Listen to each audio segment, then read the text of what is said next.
Welcome to Resilience Development in Action, where strength meets strategy and courage to help you move forward.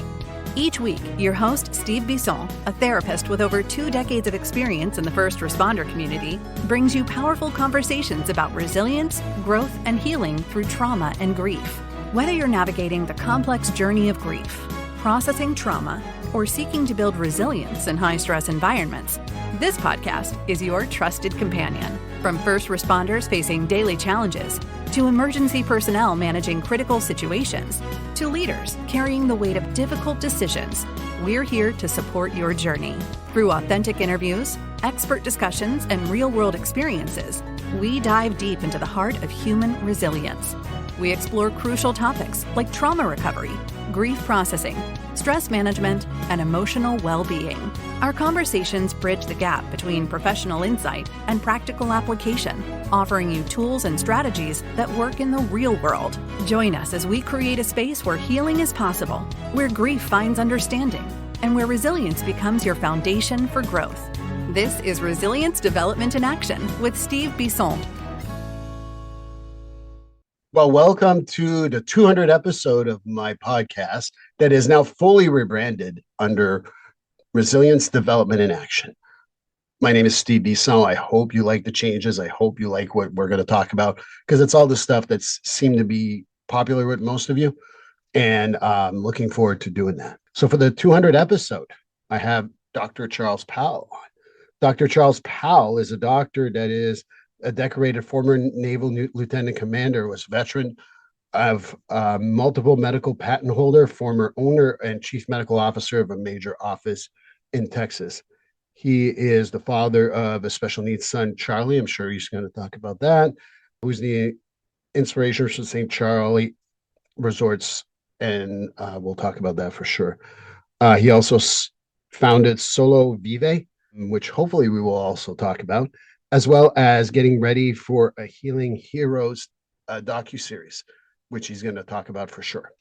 So here's the interview, and I'm very excited. I hope you guys like it.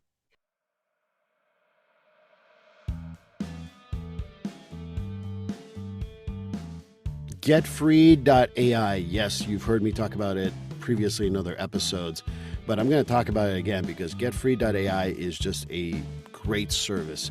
Imagine being able to pay attention to your clients all the time instead of writing notes and making sure that the note's going to sound good and how are you going to write that note and things like that. Getfree.ai liberates you from making sure that you're writing what the client is saying, because it is keeping track of what you're saying and will create, after the end of every session, a progress note. But it goes above and beyond that. Not only does it create a progress note, it also gives you suggestions for goals, gives you even a mental status if you've asked questions around that, as well as being able to write a letter for your client to know what you talked about. So that's the great thing. It saves me time, it saves me a lot of aggravation, and it just speeds up the progress note process so well. And for $99 a month, I know that that's nothing. That's worth my time. That's worth my money. You know, the best part of it too is that if you want to go and put in the code Steve50 when you get the service, at the checkout code is Steve50, you get $50 off your first month. And if you get a whole year, you save a whole 10% for the whole year. So again, Steve50 at checkout for getfree.ai will give you $50 off for the first month. And like I said, get a full year, get 10% off. Get freed from writing notes, get freed from always scribbling while you're talking to a client, and just paying attention to your client so they win out, you win out, everybody wins. And I think that this is the greatest thing. And if you're up to a point where you got to change the treatment plan, well, the goals are generated for you. So getfree.ai, code Steve50 to save $50 on your first month.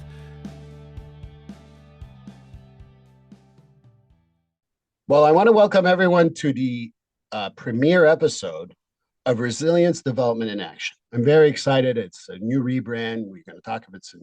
It's a great episode. I'm so excited because Charles Powell, Dr. Charles Powell, excuse me, but I call him Charlie, was recommended to me.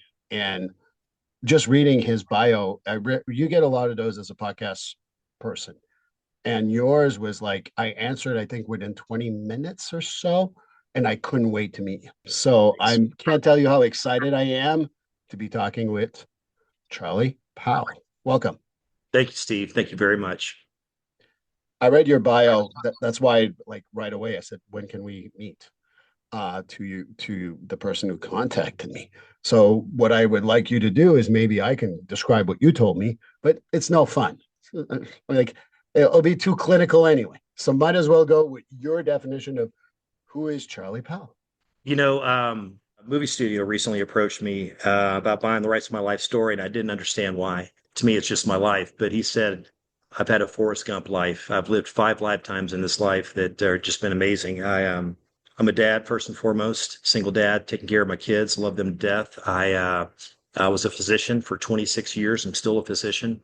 In that time, I was triple boarded, originally in family medicine, then in trauma, emergency room medicine, and eventually cosmetics. I spent 16 years of my life in the military, 4 years in the Army, 12 years in the Navy. And that's how I was able to afford my education.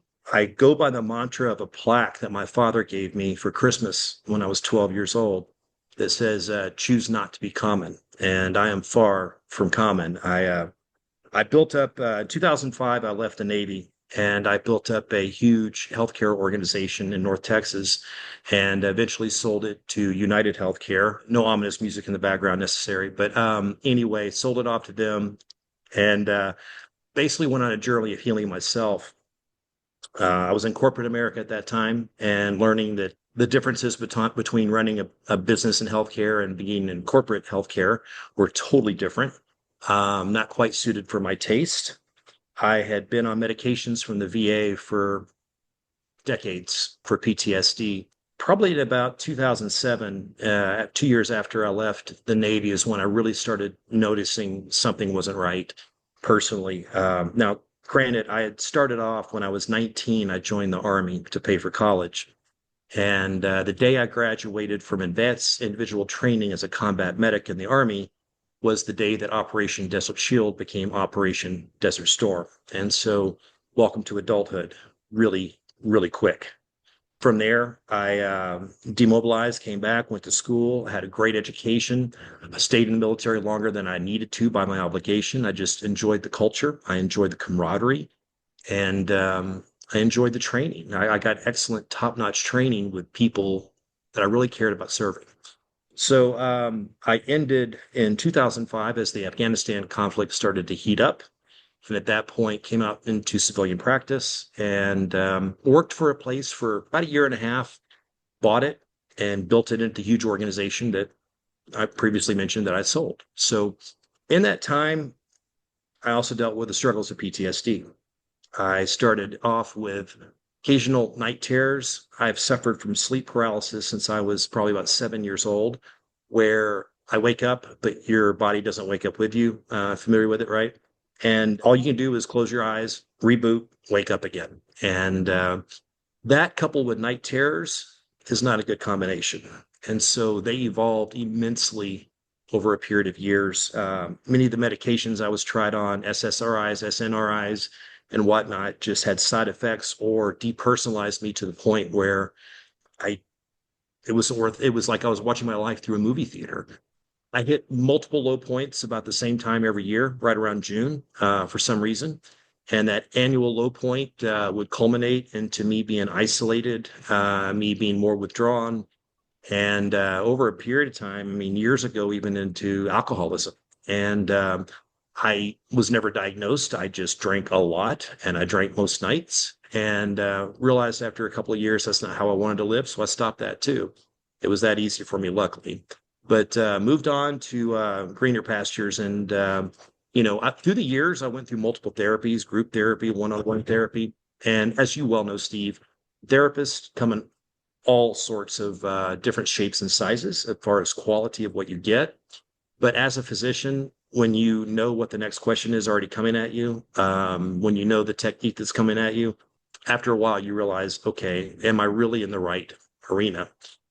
So after suffering for a number of years to the point where my lowest point, I had just sold my company and just gone through 6, 7 months of diligence, which on a company that size, they knew everything about me inside and out. 7 days a week working, 12-hour days. Then I got COVID. After 3 years of surviving COVID with my institution and being on the forefront and the front line serving in our communities, I finally got COVID. And on top of all that and everything, I hit the lowest point I ever had in my life. It was around a June timeframe. I remember that I never had a plan, but for the first time, I could understand suicide. For the first time, I could understand how somebody's mind could get there, and it didn't scare me.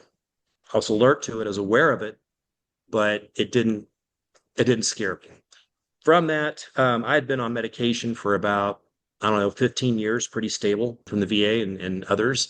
One of the medications had caused me a central nervous system tremor that would come out in board meetings. If you put half a Coca-Cola in me or half a cup of coffee in me, I sounded like Katharine Hepburn. And I don't know about your audience, but my kids don't even understand that reference. Hardly anybody does anymore. I think it's a great reference, classic actress. But it got to a point where I needed to do something different. I had to. I had everything you could possibly want in this world. I mean, here I am, at the time, I think I was about 53, 52, 53.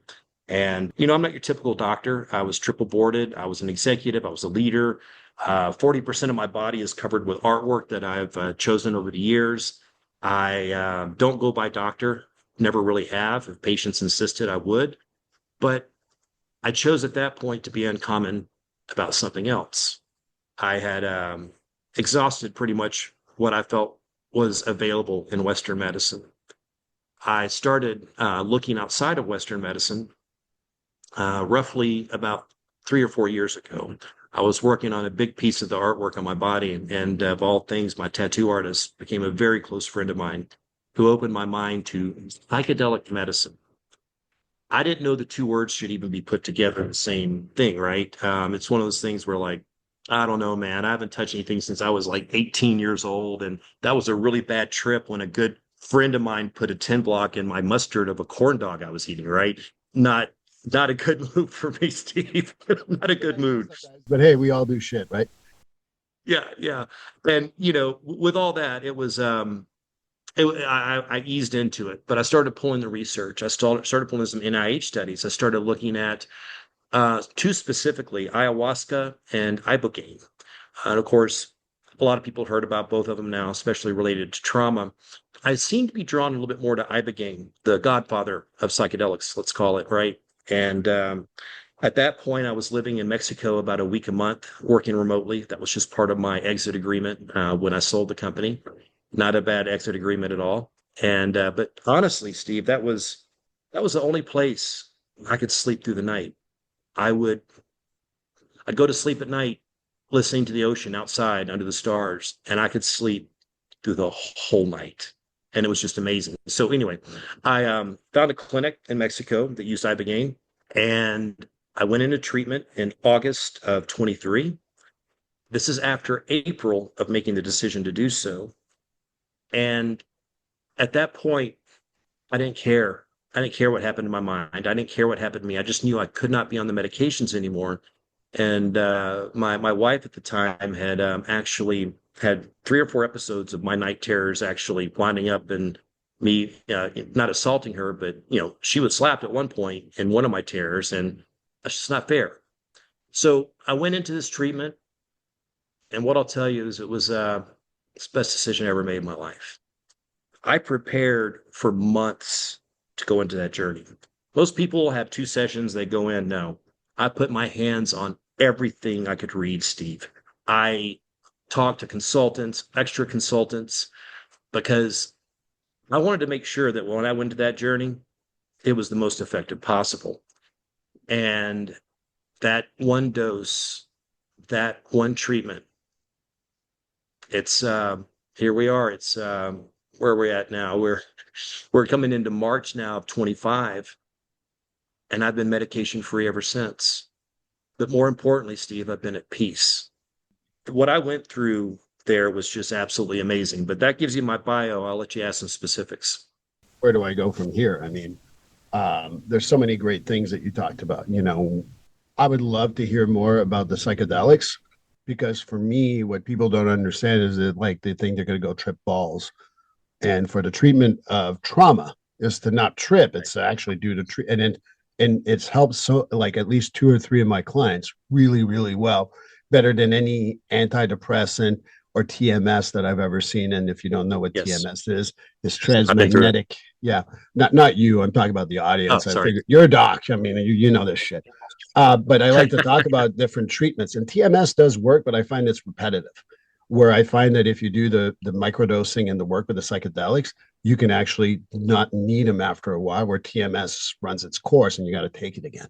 So where can we go? I mean, there's so many things. I'm sitting here going, what part of Mexico? How can I get that deal?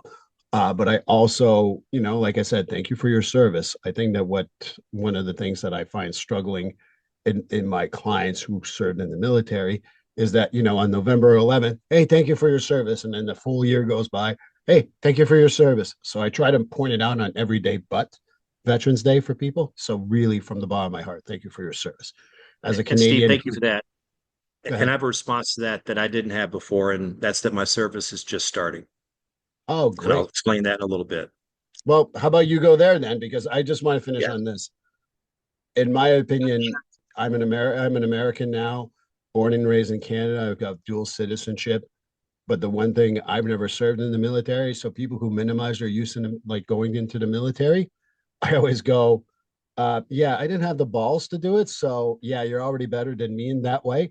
I've served in different ways in this country and in my country, but I also kind of like always want to like make sure that I recognize that outside of November 11th, because Thank I'm you. sick and tired of people just doing it on that fucking day.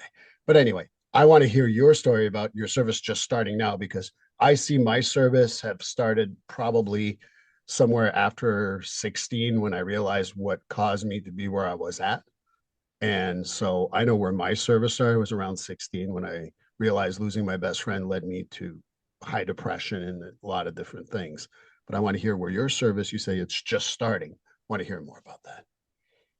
Well, so put yourself in my place. I had a I was nicknamed at the clinic that I went to as the legend because I came so prepared.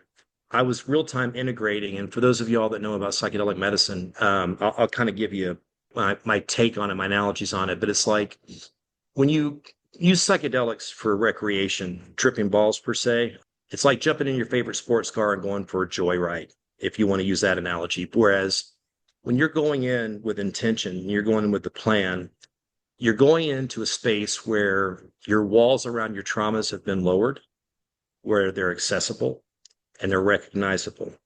But you spend time in your pre work because I want to stress very clearly the medicine part of this is only about 20% of what really needs to happen. And there's too many fucking people out there that are out there thinking if one medicine works, do more medicine, and just keep on going. And they're frying their damn brains. They're putting Okay. themselves in really bad situations. But for me, I did a lot of pre-work, and that pre-work was, if we're going back to the analogy of the sports car, is to say, I went in with a roadmap, and I went in with in that roadmap, places I needed to go, things I needed to visit, and things I needed to do, and a checklist, my intentions per se, right? And I came out of it with a healing that I never knew was possible. Now, most people, when they go into an experience, will see a lot of things or experience some things they may not fully understand.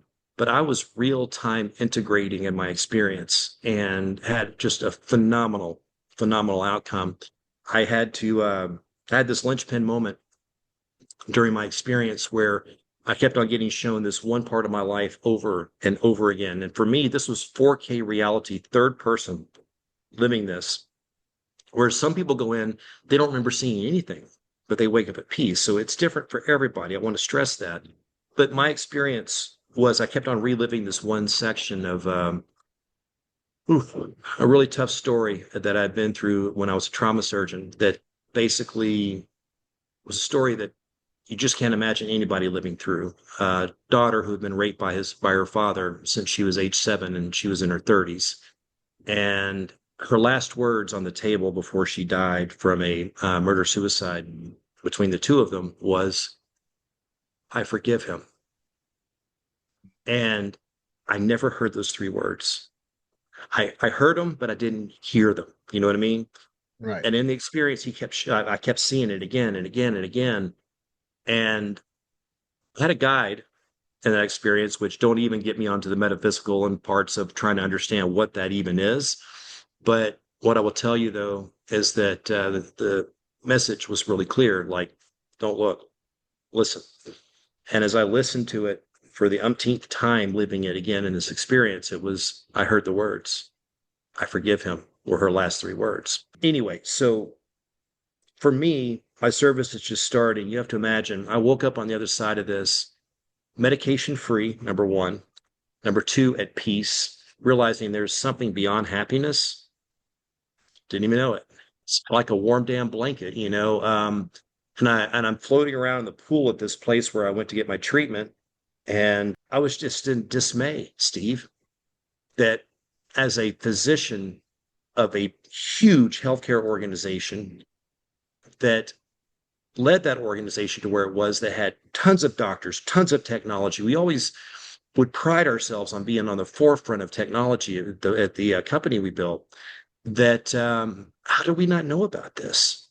I was just pissed that I found out about this from my tattoo guy, right? And I wouldn't have paid two shits of attention to it otherwise. Anyway, so as I was floating around in that pool, trying to think of what next. Oh, another nice coincidence, you know, the neuroplasticity that comes from these medications. I have had a neuropathy in my left leg since I was in the first Gulf War, falling out of the back of a deuce and a half truck. And it some days was like my leg and foot were in burning grease, and other days just dull, painful pinprick, right?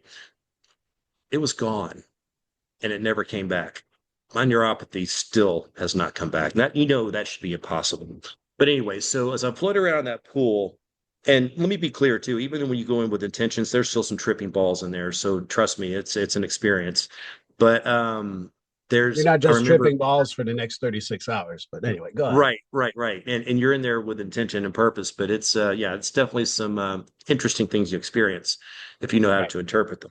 So anyway, I was in dismay about the fact that why doesn't Western medicine know about this? Why did none of my doctors, most of my doctors, you got to realize when I went on this, were like, what are you doing? What, what do you mean? Like, you're gonna go fry your brain. Like, come on, man. And I didn't tell a lot of people. I told more people when I came back because it was part of my journey after that, was that people have to know about this. And ibogaine's not the safest psychedelic in the world. I mean, you're talking about something as a 1 in 400 death rate when not administered properly in a non-medical environment. Oh, I didn't know that was nothing that to high. play around with. Yeah, it's and it's definitely not meant for recreational use, even if it was safe, simply because it's man, it'll beat the hell out of you if you're not going to be cooperative with it. It will beat the hell out of you and your ego. So I remember that there's things they've done to make it medically safe. You know, magnesium sulfate infusions prior to and during your infusion, even vitamin C being utilized now, and a lot of other things done in an ICU type setting with trained physicians that are there to handle the arrhythmias that can come from it. So anyway, I chose a good center, went there, had a good success, but I could not believe I almost did not know about this. So two things came to me. And that's that. Number one, I wanted to build the resort I've always wanted to build. I have a 20-year-old special needs son who is center of my life, and we've always had trouble traveling with him. So we're creating the world's first ever resort for special needs families down in Mexico. That's super cool. And number two, I wanted to get back to the veterans. I wanted to figure out why is this not more profoundly known? I went to the Vets Conference in San Diego, a great organization that I heard Governor Rick Perry and Senator Crenshaw speak at as they passed the torch between each other. And these guys are, as lawmakers, we're having trouble getting traction. And from the left and the right, you've got people in politics backing this. Why in the hell is it going anywhere? Well, I won't get into the depths of why, but I think we all kind of know why. But I decided that the really only thing we could do here would be to give more people the experience that I had. And what I meant by that was I could use my money, I could use my fortune that I just made on selling this major company to, a big conglomerate, and or I could use it to educate, to teach. So on the plane trip home from that conference, I looked over at my wife at the time and I said, I'm going to create a TV show. She's like, what? I said, I'm going to create a TV show that isn't just me telling my story. I could get on podcasts, tell my story to thousands and tens of thousands, if not hundreds of thousands of people.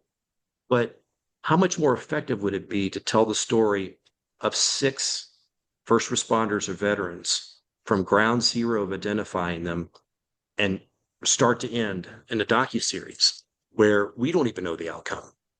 And that's where the magic happened. So I I've never directed, produced, or anything before, but you know what? As a leader in an organization, you don't have to be an expert at everything. You just got to know the people that are and bring them on the team.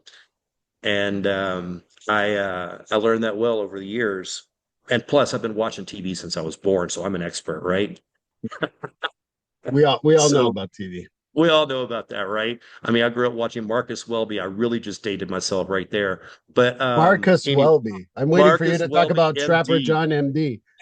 Yes, sir. Bam. So we put together Healing Heroes, No Mind Left Behind, and it is a docu-series that season 1 is complete and will be launching this year, where it originally was just going to be a pilot. When I got home from my treatment, Steve, I turned off most electron. I went to one meeting back at the company where they had to change their tattoo policy for me and everything. They were really sweet, but I sat there, I think, for 45 minutes.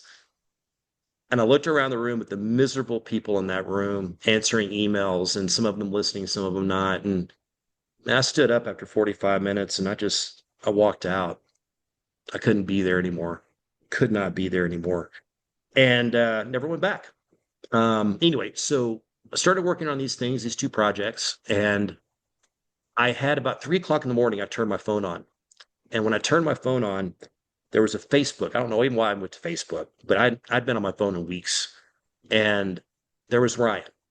Now, Ryan was the son and grandson of some patients I had taken care of for a couple of decades. And I watched his history in the military. I watched his story unfold as he got hit by an IED. He was actually on the team that would detect him. He was the dog handler. He just great story. So he had a traumatic brain injury as well as PTSD when he left. And I'd watch his videos.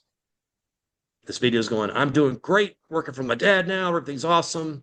But you know how to look through it. I know how to look through it, right? And As it's soon as you just said that, that, I'm like, nah. nah.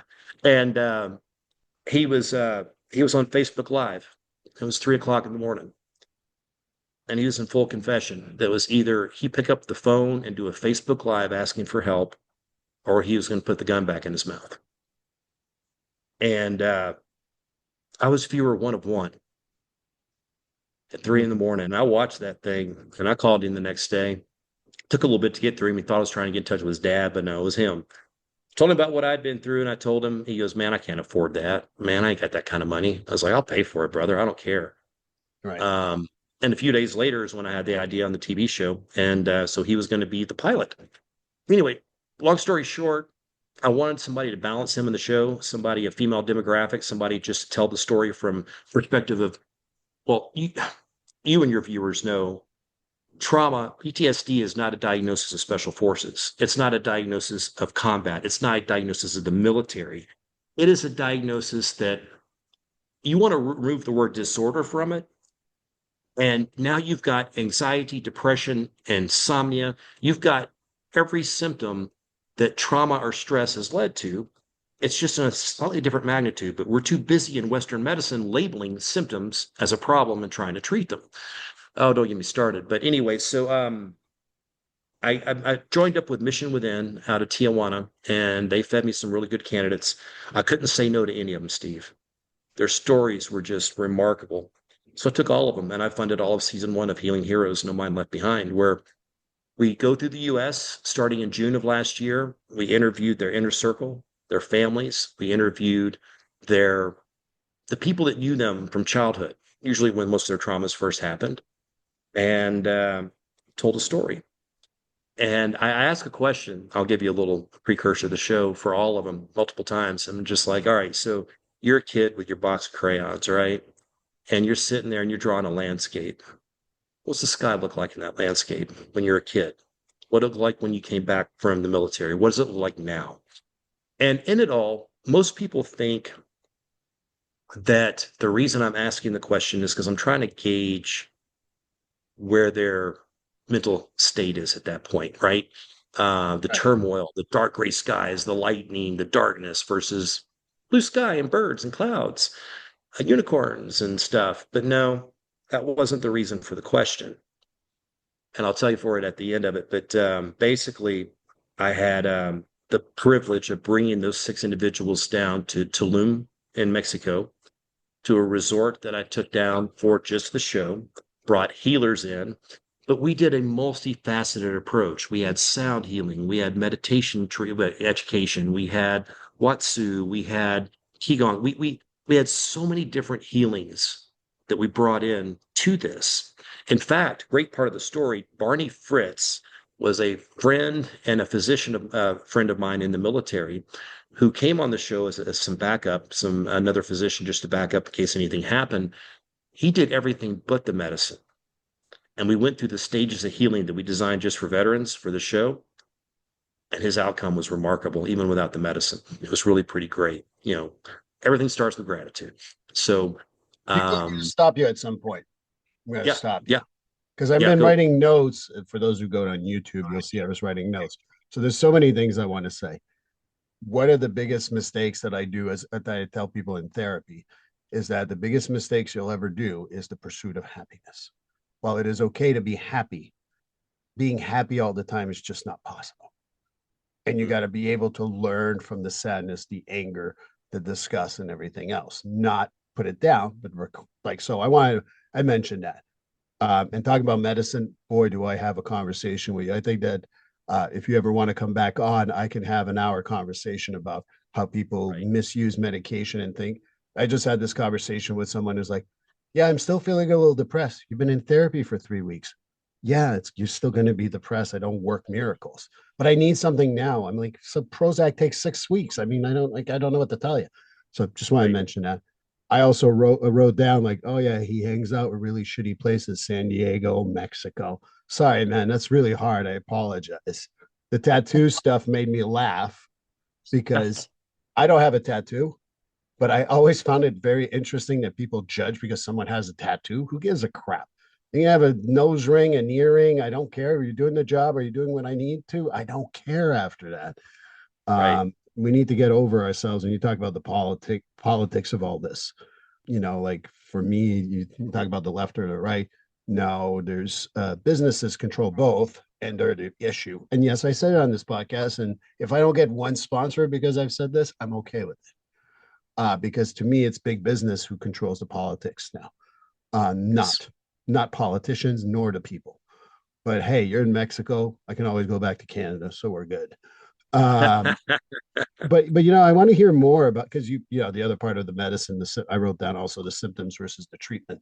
We try to minimize symptoms, but we don't do the treatment. No, we got to do the treatment in order to minimize the symptoms.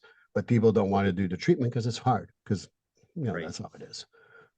So now I'm having diarrhea of the mouth because I can go on about all this, but I want to hear more about the docuseries because, from my perspective, if sound healing, Himalayan salts, ayahuasca, me talking to you works, I don't care. I shared this story, so I'm going to go on a tangent. I promise I'll let you talk after this. I had a guy when I worked at Parole who came in. He was on his 7 or 8 DUI. It doesn't really matter which one he's up to. And they look at me like, hey, he drank again. He's only got about 30 days left on. We don't want to send him back. What are you going to do? So I sat down with him talking. He's staring at my desk and he's like, what's that? I said, well, it's a little Buddha. It was a little wooden Buddha. And they're like, oh, what is Buddhism about? So I shared it with him. He's like, can I keep it? And I said, are you going to stay sober? He's like, yeah. I said, okay, take it. And again, I don't know where he is today. This is years ago. But for the 30 days that I was with him, And even parole told me like he's never stayed sober that long ever that we know of. So people are like, well, did you push Buddhism? No, it's a wood piece of wood, really, when you think about it. That's what Yep. kept them sober. I don't care what works. I just don't care what works. And I think that when you talk about doctors who are like you, who are very much open to these creations of what can or cannot help, instead of going, you know what, an infusion of this, that, and the, no. How about we just fucking meet the person where they're at and talk to them and then go from there? That's when doctors, unfortunately, have moved from because of the decision tree and all that fun stuff. But anyway, I'm going to shut up now. I'm going to let you continue talking about the docu-series, unless you have any reactions to what I just said. No, I couldn't agree with you more. You know, the art of medicine becomes more of the algorithm of medicine every day of evidence-based medicine, and you do this and you do this. There's something about the art of it that tends to go a little bit more every year, and I think that's why you see such dissatisfaction amongst healthcare providers these days. Well, yeah, that's a whole nother show right there. But yeah, I'll tell you, I'll tell you more about the show. So, we take these veterans down, and for 10 days in Tulum. Let me ask you this. So, in your days of providing service and therapy, in a year's time, Steve, how many days in that year do you get one of those yes moments? Per client, I'm lucky if I No, have, yeah, in a yeah, year period. in a year period, I probably have like, I would say 12 to 14 roughly aha moments, as I call them. Right. The eureka moment, and that's because it takes time, and you got to break down 14 different barriers in order to get there. And the defense Yeah. mechanism of human beings, you can go Freudian on my ass all you want, but I think we also develop these tools to protect ourselves, including our amygdala. And we can go on about the brain too for several hours. Mhm. But yeah, that's what I think it is. Like, do I get 12 to 14 a year? Probably. I get Yeah. a few fuck yous in a good way, not in a bad way for my clients. And people Yeah. are like, oh, you get upset about. No, it's great when they say fuck you. That means you got them. But Yeah. otherwise, ahas. Maybe once a month, I get a good haha moment of like, oh my god, this is breakthrough. So that's my Yeah. experience. So I had 10 days consecutive of the most amazing 10 days of my career. Watching those six individuals, actually seven, if you include Dr. Fritz, go through transformation, something we created that medicine augmenting and the healing that happened. And those six, seven, all eight of us now, nine, 10 that were on the show are like a family. And that loss of community really is a big part of what we lose in the military. If you look at the general problem in PTSD, it's not just what we're exposed to in the military. It's being thrown into an environment where we leave the military, and I call it the unwritten trauma, the unsung trauma, where we're no longer with people of the same mentality and the same cultures, camaraderie, and we typically are not doing our same jobs anymore because not quite legal to do that on the outside, darn. But Right. we lose that purpose, and that loss of purpose with loss of community are two really big hits to basically. Setting you up for a lowest of lows of your life, man. Let me tell you. So, what I would tell you is that at the 10-day mark when we disbanded, and about a month afterwards, I went back through and I re-interviewed all the same people and sometimes a little bit more to get their stories. Probably, I can sum it up with Maisie. Maisie is Keegan's daughter out of the Northwest in Oregon. But it latches on to me like crazy when I go. I'm Uncle Charlie now, right? And just the cutest thing is Keegan and his wife, their kids are just amazing. And she said this one comment when we went out to the state park, and I wasn't allowed to film in the state park, which was like so disheartening. So I wanted to capture this, which he captured it later. She goes, "Thanks for giving me my daddy back." Mm. And you get a comment like that, and you know you did good. You know you did right. Wow. So this show is powerful. It is telling. It is full of heart, but it's really changed in its focus as we've been editing it and getting season one ready. By the way, the reason that I asked those participants for the color of the sky in their landscape wasn't necessarily to gauge where they were. It was to tell them this at the end of their healing process that they were in down there. They were the artist all the time. You know, they were Yeah. the artists each time. And once people realize that they're the writer, director, and producer of their own movie of life, understanding that everything's going to be happy and you're going to learn a lot more from the hard times than you are from the easy times. So embrace them and lean into that wave as it hits you. Cool scene in the show. Can't wait. I don't know which episode it's going to be on yet, but we all, after ice plunges, ran into the ocean in Tulum. And, you see that first wave hit the first few people and it's knocking on their ass. And they stand up. A couple of bridges stand there going, I ain't going any further. And a few times later, you see people turning to the side, right? Look, And going through the leading in. Yeah. waves. And then you see, finally, I start to learn to dive through the waves. And then there's Keegan, body surfing a wave back in. And you're just like, if that isn't life right there, and how you get through those waves that hit you again and again, I got a new thing now. Rather than asking people how you doing in life, I'm like, is your head above water? You know, that's the main thing. Is your I head like above that. water? You know, that's a key thing. But anyway, the show's spectacular. We don't know exactly where it's going to live yet. We've got a lot of potential. We've been looking at a movie theater debut and an option That's there. awesome. But we're looking at May 31st, Memorial Day. Oh, perfect. I know it's short time frame and we're really up against the wall on it, but hey, you got to draw a line in the sand and shoot for it at least. Well, in post production, at least, and that's possible once you're in post production, just puts a lot of pressure Yep. on everyone else.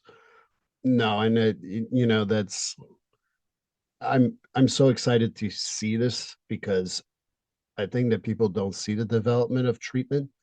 They think it's a one and done, and like what you see on TV or whatever. Treatment takes a long time, and having six Yes. episodes to see that progress is perfect. And six is much more. I don't know if you said six, but you know, Six participants, 9 episodes. Yes. 9 episodes. 9 episodes. I apologize. And with the 9 episodes, it's palpable for people to listen to 9 episodes. It's not Right. palpable to listen to 23 episodes for progress, but we all know that it takes that much time, if not more sometimes. Western medicine, and you've lived this, does not view mental health as being real in a lot of situations, or it's secondary. It's something's wrong with you. If you think about it, we spend so much time in Western medicine making this physical thing that gets our minds around as healthy as we can, but we don't spend much time on the mind and preventative type stuff and things to keep it healthy. And the purpose of the show was for awareness that these treatments were even available. But what it evolved into, honestly, Steve, was an awareness that it's okay not to be okay. Mental health is real. 55% of Americans, I believe, at some point in their life will suffer from mental health issue, which means to me, you have a 100% chance either suffering from one or having somebody you love go through one. So pay attention to the contents of the show because this isn't just about healing. It's also about preventing and teaching you healthy ways to deal with the stuff that comes at you in life. Absolutely. And I think that, I go back to a conversation with what we call the mental men on my podcast. And we talked about isn't most of mental health issues based on trauma? And it doesn't have to be a big T trauma, small T trauma, but it's our reaction to that stuff. Right. And mental health has not been recognized as part of it because, I mean, I would argue that sometimes people with breathing issues, neuropathy, other medical issues is really based on mental health issues that need to be addressed in order to heal the body. But I think that I just said something that Western medicine would look at me and go, beep, beep, beep, beep, beep. And I know you wouldn't. Obviously, you seem to be on board with what I'm saying, but it's Yes. the truth. Yeah, it is. Mind and body, mind, body, and soul. I mean, there's a lot to it than just three words put on a plaque, right? It's for real. What's interesting is that as I've explored more into this realm, this world, I've gotten it wasn't just ibogaine. I've looked into ayahuasca, psilocybin, and really just understanding this because I figured if I'm going to make a show about it, I better be some kind of an expert about it. But what I find consistent is this whether you're trying to explain what's happening from a scientific standpoint, a mystical standpoint, or a spiritual standpoint, a lot of times it's all the same words, just slightly different word, but all the same meaning. And you find so much crossover between the three that you're just like, they're all three wrong, they're all three right. And it doesn't matter. Just look at the end result, come to your own conclusions once you see these six go through, because we're going to do it again season after season after season reproducible. Exactly. And if you think that solving one will solve the other two, you are in the wrong world. You can Yes. be spiritually sound, but it doesn't fix your physical and your mental. You got to do all the work. And again, getting Yes. back to the pursuit of happiness. I feel slightly open, better because I'm praying this God or this belief system. That makes me fixed. No, that doesn't. That means that you have a belief system and now you got to work on the other stuff. Right. I see it a lot in different ways. But I want to be respectful of your time. I truly, I started the conversation here saying, hey, maybe it'll be a few episodes. Charles, from the bottom of my, I should say Charlie, from the bottom of my heart, you're always invited back. Anytime you want to contact me again to talk about anything, I truly felt very connected to you. I really thought that we did really good together. But as we wrap up, I want to know what you want to really, we don't have a place yet for your show, but do you have Right. other things that you want to talk about to people find you and reach you up? Well, I'll tell you, I'll do one best, Steve. So, the second trailer for the show is about to hit here in the next several weeks, and I'll bring it back to your show for a debut, man. It's pretty cool. We're super excited. We got 3.5 million hits and views in the first, I think, 4 or 5 days that we launched it last time. So, it's got a lot of Wow. traction. Wherever this lives, it's going to be where it has the most impact, and that means if I have to let it live on YouTube for the most viewership, it will live on YouTube on my dollar, right? But whatever's meant to happen is going to happen, and the right opportunity is going to show up when it's supposed to. That's just how it works for me now. I can't explain it. I think it's because you've seen what not processing all that stuff does. So now when you become less selfish and you become more selfless, we all have selfish sides. That's just life. I Yeah. think that you realize like my podcast is something similar to that. Some people are like, oh, you don't monetize it enough. Like, is it impacting the people it needs to impact? Yeah, I don't care. I just don't care. It's not about that. Yeah, could it be nice to be Joe Rogan as we joked around earlier? Yeah, sure. And that'd be great. But in some ways, you got to compromise who you are when you're that big. I ain't going to compromise shit about who I am. I agree with you on that, man. I agree with you on that. So I want to thank you for your time. And if you're saying you're coming back, I'm going to say Coming soon to back. be returning Yes. guest, Charlie Powell. Thank you. Thank you. Really appreciate Steve, I look forward to meeting you in person, face to face at some point too, brother. it. I want to go to Mexico for sure. Bring it. We'll do your next show down there. I got a great setup for you. Perfect. Well, that completes episode 200. Dr. Charles Powell, I will hold you to this promise that you will come back. I really look forward to having you back on. You guys go check all his stuff out.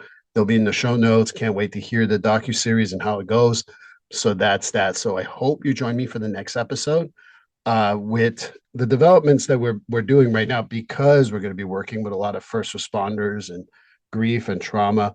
The next episode will be with Michael Sugri. I hope I had his name right, and I hope you join us then.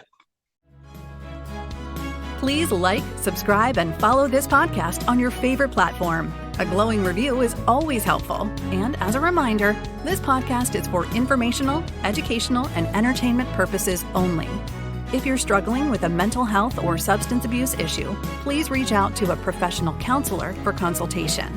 If you are in a mental health crisis, call 988 for assistance. This number is available in the United States and Canada.